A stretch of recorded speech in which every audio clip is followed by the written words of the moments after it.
Panchagarh chief judicial magistrate আদালতে তৃতীয় ও চতুর্থ শ্রেণীর কর্মচারী পদের নিয়োগ পরীক্ষায় প্রশ্নপত্র ফাঁস ও অনিয়মের অভিযোগ তুলে পরীক্ষা বর্জন করেছে পরীক্ষার্থীরা।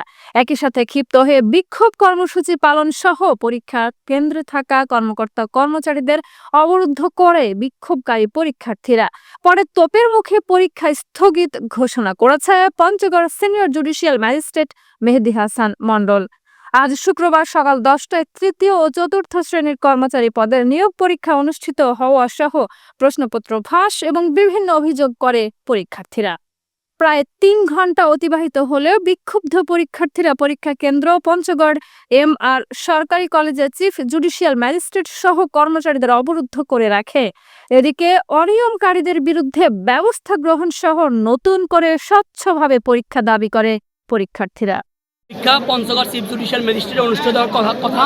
এমন সময় পরীক্ষা অনুষ্ঠিত হয়েছে, কিন্তু দেখা যাচ্ছে পরীক্ষা অনুষ্ঠিত হওয়ার সময় পরীক্ষার্থী 70টা প্রশ্নপত্র আনছে 50টা। 1 নম্বর। 2 নম্বর, একজন আছে প্রশ্ন মোবাইল বের করে লেখা শুরু করছে। এটা তো কোনো সিস্টেম হয়ে পারে না। আরেকটা আছে রুম খোলা নাই। 5 তলায় পরীক্ষা শুরু হয়ে গেছে, এদিকে রুম খোলা নাই। এটা কি ধরনের না, বাকিগুলো খোলা নাই। এটা কি ধরনের অনিয়ম? এবং কোনো সিট প্ল্যান নাই। সব থেকে যে যার মতো করে লিখতেছে। আমার পরীক্ষা যদি ইনি এসে দিচ্ছে, এখানে বোঝার কোনো অপশন নাই। এবং মোবাইল বের করে লিখতেছে। এই বৈষম্যহীন বাংলাদেশে এই জন্য কি আমরা 2.0 স্বাধীনতা অর্জন করছি? এই জন্য তো আমার ভাই সাইদি এবং মুগ্ধ কি জীবন দিছে না। এই নিয়োগ এর আগের নিয়োগে কিন্তু এরা এরকম করছে। এবং আমরা চাই দ্রুত এই চিফ জুডিশিয়াল ম্যাজিস্ট্রেটের হচ্ছে পদত্যাগ এবং এনার হচ্ছে বদলি। এই কমিটির আন্ডারে আমরা কোনোভাবে পরীক্ষা আর বসবো না এবং দিব না। এবং যারা জড়িত আছে তাদের অবশ্যই শাস্তির আওতায় আনতে হবে। সরকারিতে পরীক্ষা দিতে আসছে সবচেয়ে দুঃখজনক যেটা ব্যাপার, যে ব্রাঞ্চ সহকারী সার্কুলারটা যেখানে দেওয়া আছে স্নাতক পাশের, সেখানে কোর্টের যারা একবারে চতুর্থ শ্রেণীর কর্মচারী তারা ডিউটি দিতে আসছে এবং একটা রুমে একজন ডিউটি দিতে আসছে। এবং কি যেখানে আমাদের এখানে কোশ্চিনটা ছিল, এই কোশ্চিনটা এই কোশ্চিনের খাতার ভিতরেই কিন্তু প্রশ্ন দেওয়া আছে। এবং কি এই প্রশ্নটা প্রত্যেকটা সেই কর্মচারীকে, তৃতীয় চতুর্থ শ্রেণীর কর্মচারী, তাদেরকে দেওয়া হয়েছিল 15 মিনিট আগে। যেখানে কিন্তু নিয়োগটাদের কথা ছিল যে মাত্র 2 মিনিট আগে কোশ্চিনটা সেখানে যাবে এবং সেটা খুলে সেখানে তারা বের করে সেখানে কোশ্চিনটা শিক্ষার্থীদের মাঝে পৌঁছাবে। কিন্তু সেখানে না করে তাদেরকে 15 মিনিট আগে দিছে। এবং কি অনেক রুমের আমাদের যারা শিক্ষার্থী রয়েছে, যারা কর্মচারী সেখানকার ডিউটি রয়েছে, তারা এখানকার ছবি তুলে বাইরে পাঠাচ্ছে কোশ্চিনটা। এটা হচ্ছে একটা রূপরেখা। আর সবচেয়ে বেশি আমাদের কাছে দুঃখজনক যেটা বললাম, যে একজন কর্মচারী, আমাদের এখানে শিক্ষার্থীরা এখানে মকবুলার আমার সরকারি কলেজে পরীক্ষা হচ্ছে, এখানে বিসিএস ক্যাডাররা আছেন, তারা যদি সেখানে দায়িত্বরত হতো তাহলে কিন্তু এমন কিছু ঘটতো না।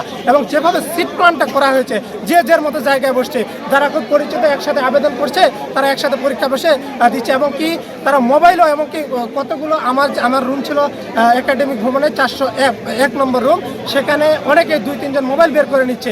সেখান থেকে কিন্তু রূপরেখাটা তৈরি হচ্ছে, যেখানে একজন কর্মচারী তারা একটা রুমে এতগুলো, প্রায় একটা রুমে 50 থেকে 60 জন শিক্ষার্থী, তাদের কিভাবে নিয়ন্ত্রণ করবে? এর জন্য আমরা এটা দায়ী সবচেয়ে জোর দাবি দাঁড়িয়েছি। এবং কি যারা এখানে রয়েছে ম্যাজিস্ট্রেট, তিনি কিন্তু এটা দায় স্বীকার করে নিয়েছেন। তিনি আমাদের মাঝে বার্তা দিয়েছেন যে আমরা অল্প কিছুদিনের মধ্যে একটা পরীক্ষার ব্যবস্থা করব। এই শিক্ষার্থীদের বর্তমান এটা আন্দোলন চলমান আছে, শেষ পর্যন্ত সুরাহা না পর্যন্ত এটা আন্দোলন চলতে থাকবে। পঞ্চগড় চিফ জুডিশিয়াল ম্যাজিস্ট্রেট কোর্টে বেঞ্চ সহকারী পদে পরীক্ষা দিতে আসছিলাম। তো পরীক্ষা দিতে আসে দেখি যে আমাদের রুম বন্টন করা হয়েছে, এত থেকে এত রুম, কিন্তু ভিতরে যাই দেখবেন যে কোনো সিট প্ল্যানিং নাই, যে যার মতো করে বসে। তো ওখানে তো যে যার রিলেটিভ হয়ে বসতেছে, কেউ মানে কোনো প্ল্যানিংই নাই। তারপরে আমাদের রুমে খাতা দিচ্ছে, বাকি কোনো রুমে খাতা দেওয়া হয়নি। নিচে ভাঙচুর শুরু করছে ছেলেগুলা। আমরা তো কিছুক্ষণ পরীক্ষা দিচ্ছি, পরিস্থিতি যদি স্বাভাবিক থাকতো হয়তো বা শেষ পর্যন্ত পরীক্ষা দেওয়া যাইতো। কিন্তু যেখানে একই পদে আমাদের কারো পরীক্ষা হচ্ছে, কারো হচ্ছে না, এখানে ওনারা আমাদেরকে জোর করে বলছে যে আপনারা বের হয়ে আসেন, পরীক্ষা হবে না তো কারো হবে।